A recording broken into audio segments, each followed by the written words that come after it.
दोस्तों, आज हम पॉलिटिकल त्रिनेत्र पे बात करेंगे। देश देश में चल रहे बहुत चर्चित मुद्दों पे, जिसपे सीजेपी का मुद्दा हुआ, केल बेतवा प्रोजेक्ट हुआ, और बिहार में AK-47 छात्र आंदोलनों पर चलाया गया या छात्र प्रदर्शनकारियों पर चलाया गया। हम आज पॉलिटिकल त्रिनेत्र पे अपने दो साथी दोस्तों शिवम चहल और आयुष शास्त्री के द्वारा साथ इस चर्चा पे भाग लेंगे। मैं सबसे पहले अपने दो दोस्तों को इंट्रोड्यूस करना चाहूंगा, जिन्होंने सीजेपी के मुद्दे पर ग्राउंड रिपोर्ट किया। और मेरा सवाल सबसे पहला ये रहेगा कि आप सीजेपी आंदोलन को अन्य आंदोलनों से कैसे अलग मानते हैं? जी देखिए, सीजेपी का जो ऑर्गेनाइज करा हुआ प्रोटेस्ट था, ये अपने आप में एक खास चीज इसलिए था कि काफी लंबे समय के बाद भारत में इस तरीके की एक सेल्फ मोटिवेटेड मूवमेंट देखने को मिली। एक अकाउंटेबिलिटी के लिए लोगों के अंदर मांग उठती हुई दिखी। और जी। भले ही ये चीज कही जाती है कि पॉलिटिकली था, प्रोटेस्ट था, मुझे ये चीज समझ नहीं आती, क्योंकि प्रोटेस्ट एक पॉलिटिकल एक्ट है अपने आप में ही। तो जाहिर है वो पॉलिटिकल बिल्कुल। होगा, लेकिन ये स्पेशल इसलिए था कि स्टूडेंट सेंट्रिक मूवमेंट मेरे हिसाब से अ, इंदिरा गांधी ने जब इमरजेंसी लगाई उस दौर में हुई थी। स्टूडेंट मूवमेंट्स गवर्नमेंट के खिलाफ एक मंडल कमीशन के समय पर हुई थी, पर वो थोड़ी अलग तरीके की थी। और फिर भी कई दशकों बाद हमें स्टूडेंट मूवमेंट इस स्तर पर देखने को मिली है, तो ये खास चीज है। लेकिन मेरी राय में अगर मैं बात करूं, अलग इसलिए था क्योंकि ये एक ऐसा पहला प्रोटेस्ट रहा होगा जहां पे लोग जो प्रोटेस्ट कर रहे हैं और जो दर्शक बने हुए हैं उसके, वो न्यूज चैनलों पे ना रिलाई करके सोशल मीडिया पे रिलाई कर रहे हैं। जो अपडेट्स आ रहे हैं वो सोशल मीडिया पे आ रहे हैं। जो टीम है, जैसे बहुत सी टीम, जैसे मान लीजिए इंडियन एक्सप्रेस का हिंदी वर्जन जो है, पिंच करके है, और एक सताब करके चैनल है, एक सिद्दीकी करके चैनल पर, बहुत से तमाम चैनल जो कि लोकल सोशल मीडिया के थे वो वहां पर कवर कर। और मुद्दा भी ये नहीं था कि उस आंदोलन को कैसा दिखाया जा रहा था, मुद्दा ये था कि वो आंदोलन था क्या।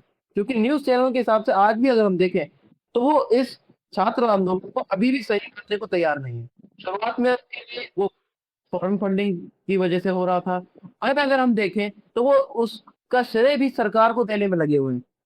ये आंदोलन इसलिए अलग है और बढ़िया ये आंदोलन इसलिए अलग है क्योंकि आप एक मिनट देखिए, ये आंदोलन था जेनजी का, और सोशल मीडिया पे जेनजी जो है वो प्रोड्यूसर है। मैं मानता हूँ सोशल मीडिया पे बहुत सारे लोग हैं, सब देख हैं, लेकिन अगर आप एक रेशो निकालें कि भाई सोशल मीडिया पे प्रोड्यूस कौन कर रहा है, वीडियोस कंटेंट, वो जेनजी कर रहा है।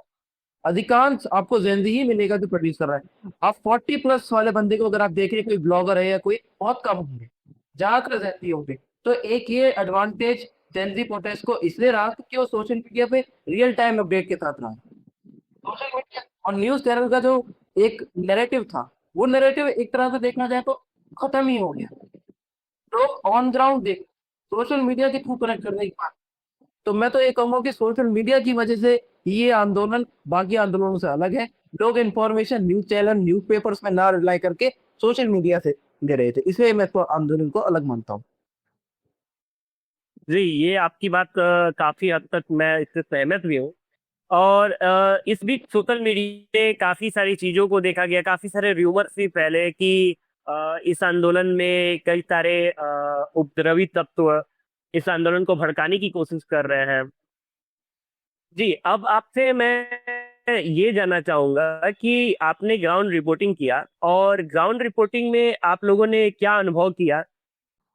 जी देखिए, ग्राउंड रिपोर्टिंग में एक खास एडवांटेज तो होता है कि वहाँ पर मौजूद लोगों से आप बहुत पर्सनल लेवल पर फेमिलियर होते हैं।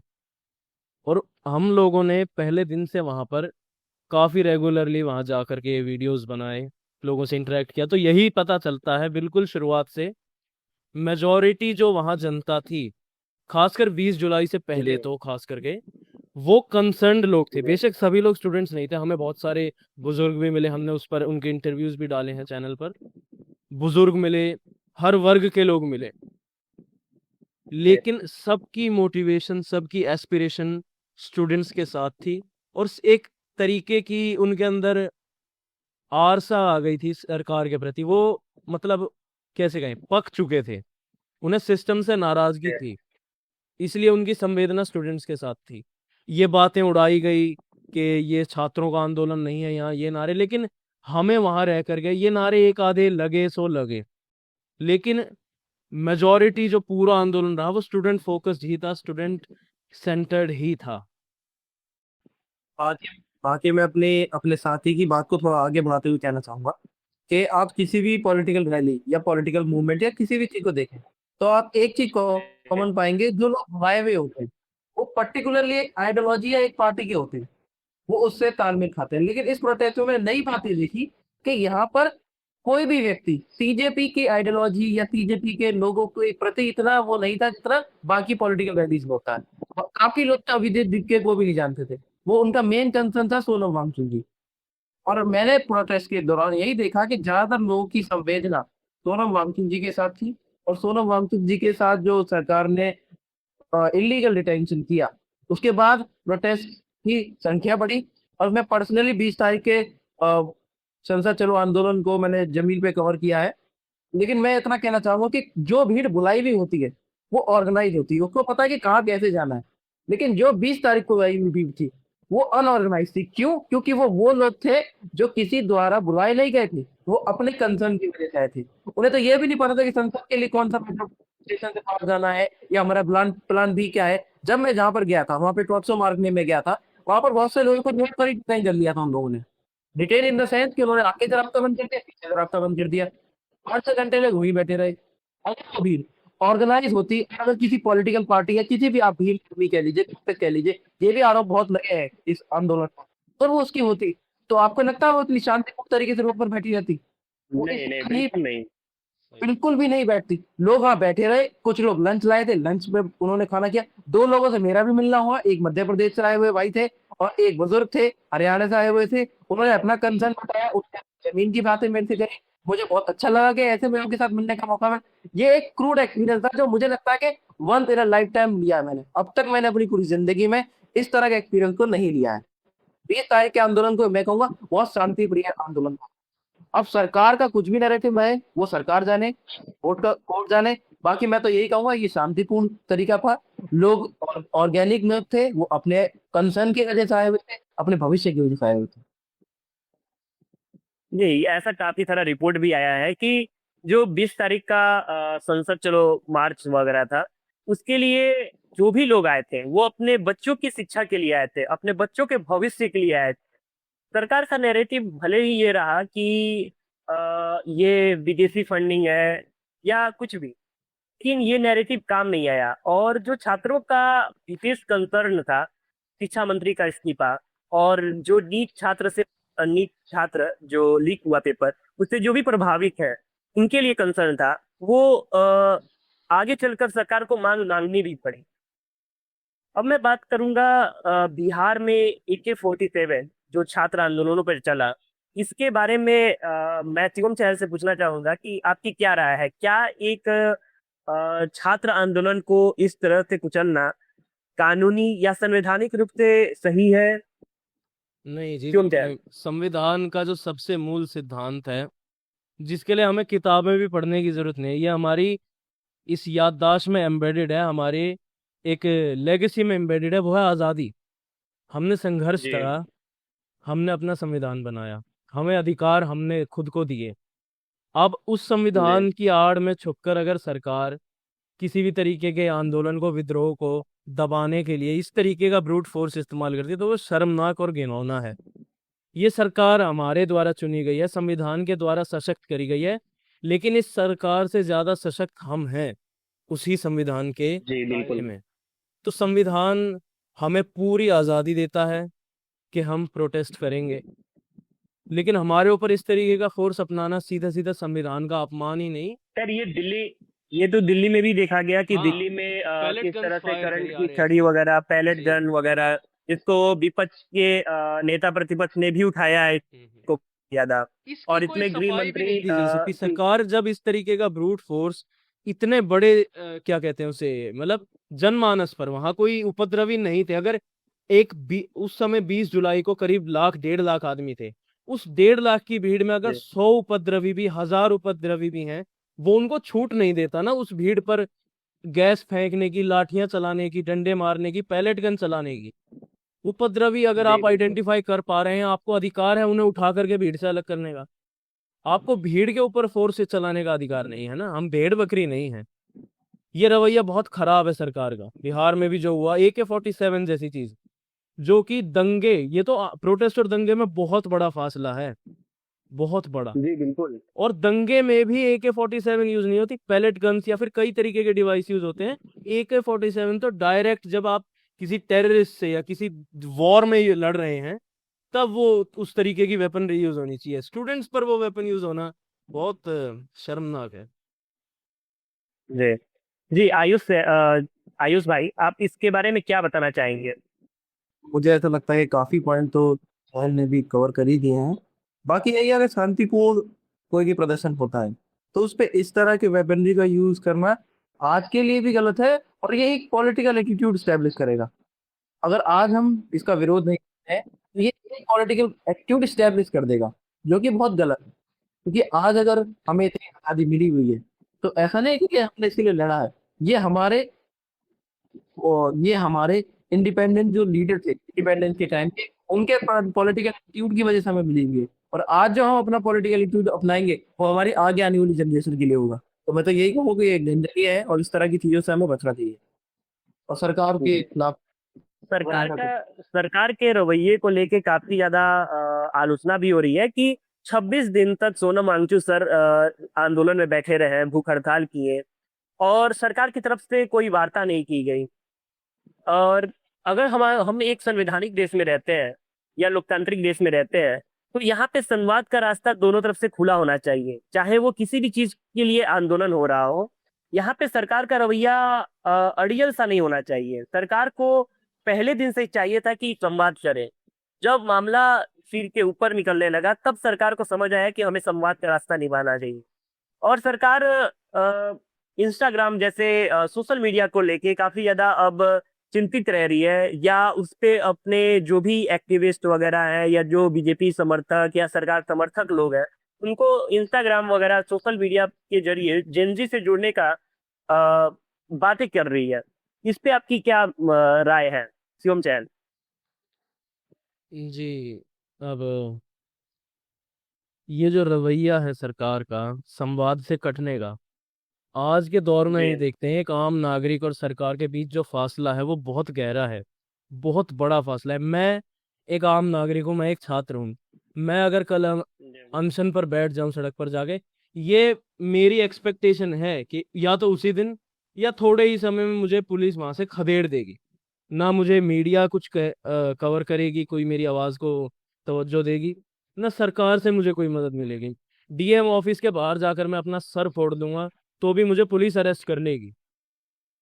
तो जी। सरकार के तंत्र से नागरिक का इतना फासला बढ़ते जाना अच्छी बात नहीं है। और सरकार का ये रवैया, सोनम वांगचुक कोई छोटे मोटे व्यक्ति नहीं है, केवल एक इंजीनियर नहीं है, केवल एक एजुकेशनलिस्ट नहीं है। वो एक बहुत बड़ी हस्ती है राष्ट्रीय और अंतर्राष्ट्रीय स्तर पर। इस तरीके के अंतर्राष्ट्रीय स्तर पर तो उन्होंने काफी सारा अवार्ड जीता है, और देश में भी आर्मी ऑफिसर्स के लिए उन्होंने काफी सारा काम किया है। अपने लद्दाख जिस जगह से वो आते हैं, उन जगहों के लिए, लद्दाख जैसे जगह पे जहाँ पानी की काफी समस्या थी, वहां पे वो पानी समस्याओं को दूर करने के लिए भी काफी ज्यादा काम किए हैं। और जो भी मांग थी वो जायज मांग थी। ऐसा नहीं था कि वो ये बोल रहे थे कि भाई आप हमको राज्यसभा दे दीजिए या हमें राज्य का मुख्यमंत्री बना दीजिए। जो भी मांग थी वो छात्रों के लिए की मांग थी, उनकी कोई डिमांड नहीं था। जी, इसी वजह से जी आयुष भाई, आप इसके बारे में क्या बोलना चाहेंगे? ये मैं ये नहीं कह सकता कि बीजेपी अभी कह रही कि इंस्टाग्राम यूज करें अपने लीडर्स को। बीजेपी का आईटी सेल तो 2014 के बाद से बहुत एक्टिव है, चाहे फिर वीडियोस जी को जी जी। गलत तरीके से प्रेजेंट करना हो। और इसका शिकार तो शायद मुझे लगता है अब सबको पता हो कि राहुल गांधी भी बने थे, चाहे फिर वो सोने से आलू बनाने वाला सेगमेंट रहा हो। सोना और तो भी बनाया था। बीजेपी गवर्नमेंट तो ऐसी पार्टी रही जहाँ जो सबसे पहले सोशल मीडिया पे अपना चीजों को फैलाना चालू किया। और चाहे फिर हम सोनम वांगचुक के स्टेटमेंट को देखने लद्दाख में, जो कि बहुत गलत तरीके से प्रेजेंट किया गया। और बीजेपी का आईटी सेल बहुत मजबूत है, लेकिन बीजेपी का आईटी सेल एक जगह जाकर के खत्म हो जाता है, वो ये कि जब बीजेपी का आईटी सेल इंफॉर्मेशन को प्रेजेंट करता है और सामने वाले क्वेश्चन ना करे। लेकिन आज की तारीख में जेंजी क्या कर रहा है, जेंजी खुद इंफॉर्मेशन को प्रेजेंट कर रहा है। चाहे आप टूटी हुई गाड़ियों का किस्सा ले लीजिए, दिल्ली पुलिस के द्वारा किया हुआ, चाहे फिर आप डंपर जो ट्रक भरा हुआ था वो किस्सा ले लीजिए, वो वीडियो न्यूज वालों के पास कब तक पहुंचती, शाम तक। जेंजी ने सुबह पहुंचा दी, जी वहां तक पहुंची जी। सरकार। अब गाड़ियां रखी हुई थी टूटी हुई, लोगों ने दिखा दी कि भाई ये गाड़ी टूटी हुई है, ये तो डंपर लगी हुई है, ये तो हो ही नहीं सकता, ये और ये पहले किसी से ऐसी रिपोर्ट भी आई कि वो डंपर जो थी, वो ट्रक वगैरह जो था पत्थर का, वो पहले से ही रखा गया था वहां पे, 3 से 4 दिनों पे पहले ही रख दिया नहीं, गया हाँ, था। ये कल परसों यही एक तो बात जर्नलिस्ट है ने कि कवर किया था कि वो जो पत्थर का बड़ा ट्रक था वो 3 दिन पहले दिल्ली पुलिस ने जब्त करा था, और फिर वो अचानक से ये जंतर मंतर के पास खड़ा कर दिया गया। उस दिन 20 तारीख वाले मार्च के दिन हाँ, पुलिस ने वहां पे जाके रख दिया। हाँ। नहीं, यही तो मैंने अपने स्टेटमेंट में भी कहा कि न्यूज चैनल के पास वो नैरेटिव शाम तक पहुंचता, जेनजी ने उसको वही पहुंचा दिया लोगों के पास कि ये गाड़ी टूटी हुई खड़ी रखी है, ये अब हमारे ऊपर आरोप लगा देंगे, ट्रक खड़ा हो रखा है। और वीडियोस तो देखिए आरएफ की पत्थर फेंकते हुए आई, ये कोई नहीं दिलाया चलो। ये जो ये तो बात सही असेसमेंट, है कि काफी सारे वीडियो ऐसे आए जहां आरएफ के जवान और दिल्ली पुलिस के जवान विदाउट ड्रेस पत्थर चलाते हुए प्रदर्शनकारियों पर बेतुकी तरीके से लाठीचार्ज करते हुए कई आंदोलनकारियों और प्रदर्शनकारियों का सिर फूट गया, हाथ टूट गए। एक लगभग 2 से 3 ऐसी रिपोर्ट आई है जहां पैलेट गन चलाया गया है। एक एक का जिसको राहुल गांधी ने भी प्रेजेंट किया था, उनकी आंखें काम नहीं कर रही है।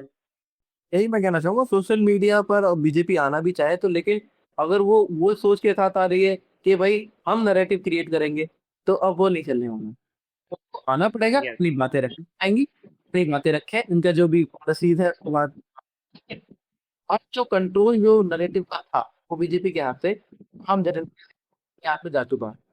और अब देखिए जी जी जी। नरेंद्र, मैं भी आपको एक बात कहता हूँ और अपने दर्शकों से कहना चाहता हूँ, आप जाइए नितिन गडकरी का कमेंट सेक्शन देखिए एक बार, आपको पता चल जाएगा। नरेंद्र मोदी का कमेंट सेक्शन देखिए आप एक बार, पता चल जाएगा। न्यूज चैनल में बात को कवर नहीं करता, जाने खुदा नहीं क्यों। अब देखिए ना, नैरेटिव बीजेपी के हाथ में नहीं है, नैरेटिव जेएनजी के हाथ में। और सोशल मीडिया का यूज जिस साल बीजेपी ने किया, अब वो आगे नहीं कर पाएगी। अभी तो हाल में कल के दिन ये खबर भी आई कि E20 पॉलिसी को लेके नितिन गडकरी कोर्ट में गए हैं डिफेमेशन का केस करने की ये मेरे अधिकार क्षेत्र में नहीं आता है, ये हरदीप पुरी के अधिकार क्षेत्र में आता है। जबकि यही नितिन गडकरी कई जगह वकालत करते हुए दिखे गए कि मैंने फाइल कर दिया है E20 E100 के पॉलिसी पर। जबकि कल उन्होंने डिफेमेशन केस किया है कि सोशल मीडिया पे मेरे खिलाफ गलत नैरेटिव फैलाया जा रहा है। एक सीजेपी के प्रदर्शन से एक चीजें काफी स्पष्ट हो चुकी है कि अब जो भी मंत्री हैं वो अपनी जिम्मेदारियों को समझ रहे हैं। वो ये नहीं समझ रहे हैं कि मैं कुछ भी बोल के चला जाऊंगा और कुछ भी नहीं होगा। उनके अंदर थोड़ा बहुत जो सीजेपी प्रोटेस्ट के बाद बना है वो सारे मंत्री के ऊपर दिख रहा है कि वो गलत नैरेटिव को फैला नहीं सकते हैं।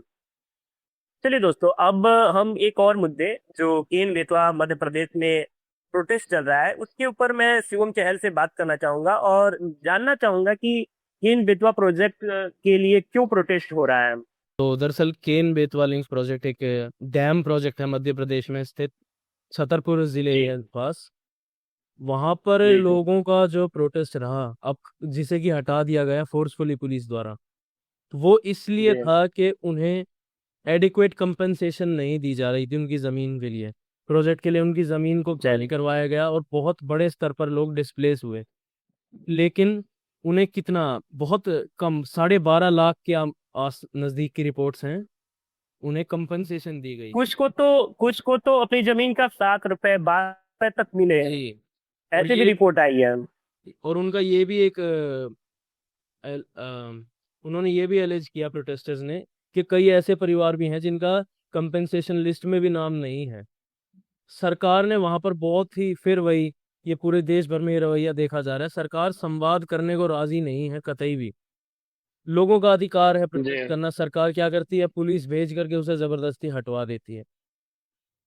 उन्होंने इस तरीके के, आप देखिए 2026 के साल में सत्याग्रह के किस तरीके के नए रूप हमें देखने को मिले, और वो नए रूप कोई सम्मान की बात नहीं है, वो बड़ी ही दिल दुखाने की बात है। चिता सत्याग्रह, फांसी सत्याग्रह, जल सत्याग्रह, जिसमें महिलाएं जल में लेट गई, अपनी चिता बनाकर लेट गई और गले में फांसी का फंदा जी डालकर खड़े हो गई। ये बहुत ही दिल को झंझोड़ देने वाली कहानी है, और ये दुख की बात है, ये मुद्दा अभी भी दबाया ही गया है, इसका समाधान नहीं है। जीवंत है, और ये कहानी काल्पनिक नहीं है। ऐसा कई लोग सुने अगर आने वाले समय में, तो ऐसा लगेगा कि ये काल्पनिक कहानी हो सकती है, लेकिन ये काल्पनिक कहानी नहीं है। ये आज के समय की असलियत है कि सरकार आदिवासी जनजातियों से जंगल को लेते जा रही है, और एक औद्योगिक पर्पस के लिए उसका उपयोग करते जा रही है। इन बेतवा प्रोजेक्ट अगर एक पल में देखा जाए तो काफी अच्छा लगता है कि पानी को जोड़ा जाएगा, काफी ज्यादा सिंचाई वगैरह की सुविधाएं भी विकसित होंगी। लेकिन उस प्रोजेक्ट से प्रभावित होने वाले लोगों के लिए सरकार किस तरह का प्रयास कर रही है, उसके बारे में भी हमें सोचना पड़ेगा। ये केवल एक पर्यावरणीय मुद्दा नहीं है, यह एक आम जनमानस का मुद्दा है, जो एक आदिवासी समुदाय है, जो दिन प्रतिदिन कम आबादी होती जा रही है आदिवासी समुदाय की, और काफी ज्यादा प्रॉब्लम वो फेस कर रहे हैं। देखिए, इस बात को मैं यहाँ पर भी जोड़ना चाहूंगा, ये हमारी जो सरकार है, जिस पॉलिटिकल पार्टी की ये सरकार है, ये पूंजीवादी विचारधारा से ताल्लुक रखते हैं। ये कोई छुपी हुई बात नहीं है, ये बड़ी ओपन में बात है। भारतीय जनता पार्टी एक पूंजीवादी पार्टी है, और पूंजीवाद का सबसे मूल सिद्धांत है प्रॉफिट मैक्सिमाइजेशन। और ये डेवलपमेंटलिटी जो है ना, कि विकास करना है, उस विकास के मापदंड जी क्या है, किस पैमाने पे वो विकास होता है? क्या लोगों के जीवन को बर्बाद करके विकास हो सकता है? सालों से, दशकों से हमने जनजातियों का, जो जंगलों में रहने वाले आदिवासी हैं, उनके जीवन यापन को नष्ट कर दिया है प्रोजेक्ट्स के नाम पर। वाइल्ड लाइफ जी कंजर्वेशन बिल्कुल। को लेकर के बहुत कम काम किया जाता है, और वाइल्ड लाइफ डिस्ट्रक्शन इस कदर बढ़ता जा रहा है, जिसको लेकर के आप चौंक जाएंगे अगर डेटा देंगे। कितनी सारी भारत वाइल्ड लाइफ बायोडाइवर्सिटी में भारत बहुत बड़े रैंक पर आता था। यहाँ पर बायोडाइवर्सिटी एक बहुत बड़ी एक खूबी थी इस उपलब्धि हुआ करती थी। जी, जी आज की इस तारीख में हर साल नए स्पीशीज इंडेंजर्ड लिस्ट में आते हैं।